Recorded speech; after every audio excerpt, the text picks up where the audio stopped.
We do want to turn now to our series, Year of You in 22. And according to the Labor Department, a record 4.5 million people quit their jobs in November, seeking better opportunities and pay in what's being dubbed the Great Resignation. Yes, joining us with tips on ways to reinvent ourselves in a competitive job market is Professor Dorie Clark and best-selling author of Reinventing You, Define Your Brand, Imagine Your Future. Welcome back to the show, Dorie. We love having you. So reinvention can seem like a big undertaking. The word itself is, very overwhelming. But does every professional need to reinvent themselves? The short answer is yes, every professional needs to reinvent themselves, but it doesn't have to be dramatic or traumatic.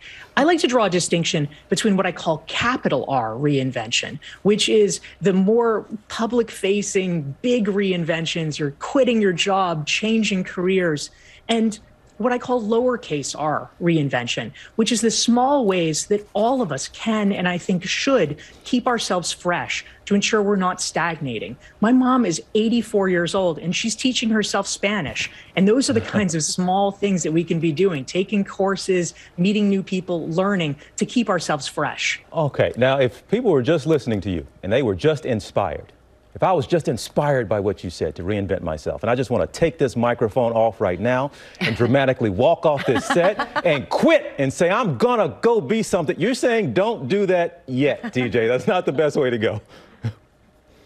Well, one of the most important things we can do is to take small steps and to test our hypotheses. We may think we have a vision of where we want to go, and you might be right, but it's important to take the smallest step possible.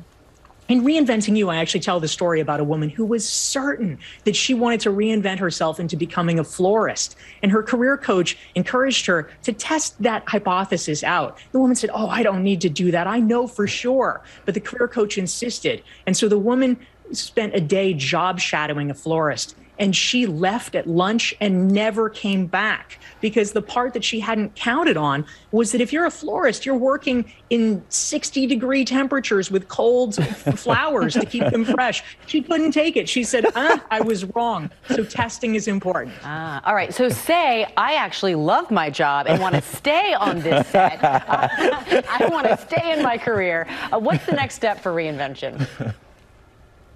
So if you want to stay in the job or the career that you're already in, that's fantastic. But it's important to recognize that that's a form of reinvention too. We can't just stay still because ultimately, if you're looking to get a promotion, if you're looking to get a raise and to continue to grow, you need to be pushing yourself in small ways. And so this is an amazing opportunity. More than ever before, the balance of power is with workers, with employees. And so things you might not have thought possible may be possible now. You can actually talk to your boss and say, I'm interested in expanding my responsibilities to learn about this or that. I'm interested in taking new trainings or perhaps going to this executive education program. Would you be willing to pay for it? And things that might not have been possible a year or two ago may very well be now because they're desperate to keep top talent. And Dorie, besides making the mistake of prematurely quitting your day job, what do you see as the biggest mistake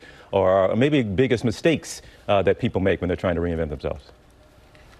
One of the biggest mistakes, TJ, is not controlling the narrative around your reinvention. And what I mean by that is that so often we just assume that people will get it, that somehow they'll understand why we're reinventing or how our skills will transfer. But the truth is most people are frankly pretty busy with their own lives. They're not paying close attention. And so when they see you making a big shift, they might not understand it. They might think, oh, he's having a midlife crisis or whatever it is. So it's very important to make sure that we are actually giving people the script and explaining to them, here's where I've come from, here's where I'm going, and here's how my previous skills will add value to the new area that I'm moving into.